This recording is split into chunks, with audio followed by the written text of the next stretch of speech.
Okay, let's dive right into this. Welcome to the Explainer. Today we're unpacking what is absolutely one of the most stunning, multi-layered reversals in modern sports history.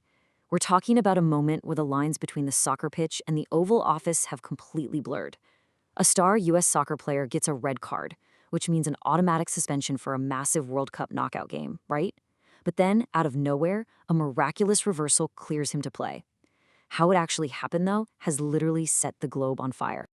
To make sense of this whole complex controversy, we're going to break it down using a 3D framework. First, Dimension 1, the pitch. We'll look purely at the sports angle. Then, Dimension 2, the politics, mapping out those unprecedented power dynamics. And finally, Dimension 3, the fallout, unpacking the massive global consequences. Let's jump straight into our first dimension, the pitch, keeping our focus strictly on the grass, the athletes, and the hard sporting facts. 10. That is the exact number of players the U.S. men's national team had on the field for the final 30 minutes of their last match. Now, the U.S. was punished heavily during that game. They were fighting tooth and nail, totally exhausted, playing a man down after their star striker got a red card. The U.S. coach even mentioned to reporters that they felt the team had suffered enough just by having to survive a third of the game shorthanded. But as any soccer fan knows, a red card almost always means an automatic one-match ban for the next game. That is until FIFA absolutely shocked the tournament. Soccer's governing body pulled out this incredibly obscure rule to just suspend the automatic one-match ban for a year. It's a remarkably rare maneuver, and it conveniently cleared the U.S. striker to play right in time for a critical round of 16 match in Seattle. From a purely sporting perspective, getting your leading goal scorer back for a knockout game, that's a massive game-changing lifeline. And this brilliantly illustrates why tonight's matchup is so incredibly hyped. Soccer analyst Roger Bennett points out that this game has a huge echo in history. Think back to the 2014 World Cup. The U.S. played Belgium at this exact same stage. It was the legendary Tim Howard game. He was making record-breaking saves left and right, yet the U.S. still lost in total agony. Fast forward to today, and that same Belgian core is back, but as aging veterans going up against a young, ultra-athletic U.S. team. It's poised to be an absolute showdown. But of course, this story doesn't end on the grass. Let's move into our second dimension, the politics.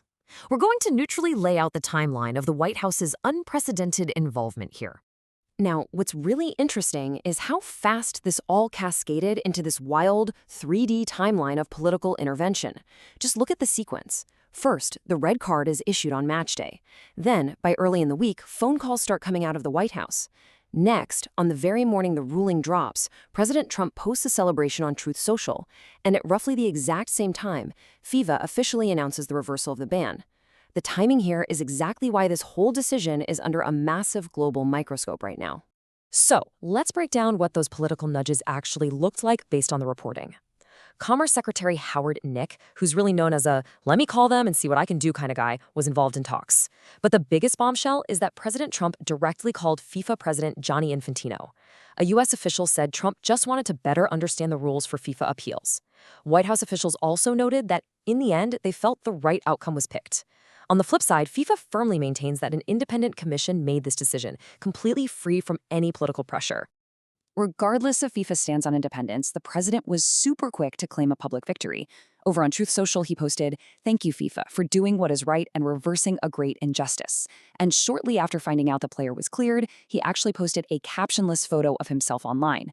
It really fits a narrative he seems to enjoy, this idea that he can just pick up the phone, use his influence, and get a rapid result for the U.S.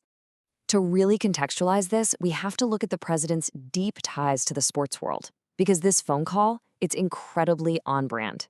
He's a huge sports aficionado. We've recently seen him at the NBA Finals in New York, and he's hosted UFC events at the White House. But his relationship with the FIFA president is really specific. Last year, Infantino actually created and awarded Trump a FIFA Peace Prize, which a lot of people viewed as a way to curry favor after Trump expressed disappointment over missing out on the Nobel Peace Prize. So the relationship there is deeply established. Which brings us perfectly into our third and final dimension, the fallout.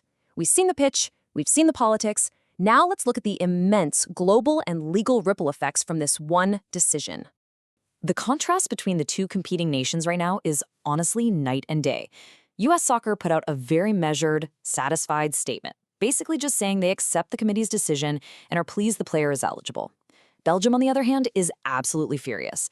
They said they're astonished by the ruling, arguing it completely contradicts FIFA's own regulations. In fact, Belgium is actively investigating all potential legal options right now to safeguard the principles of fair play. And the anger doesn't stop with Belgium. UEFA, which is the governing body for soccer in Europe, released this totally scathing statement expressing pure disbelief. They actually called it an unprecedented, incomprehensible, and unjustifiable decision.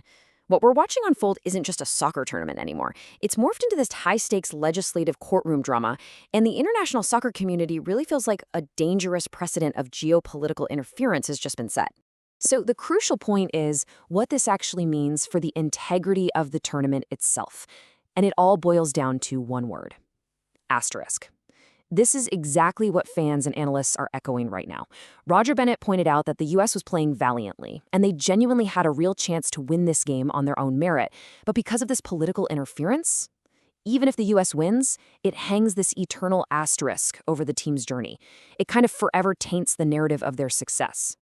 Let's end on a quick thought exercise. Let's flip the script.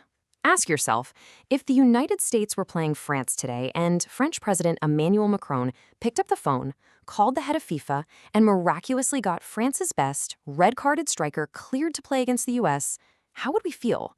Would we view it as a fair game or a totally rigged system? It's a provocative question for sure, but it perfectly highlights the permanent 3D geopolitical precedent this explainer just unpacked. Keep your eyes on the pitch tonight. It's going to be a wild one.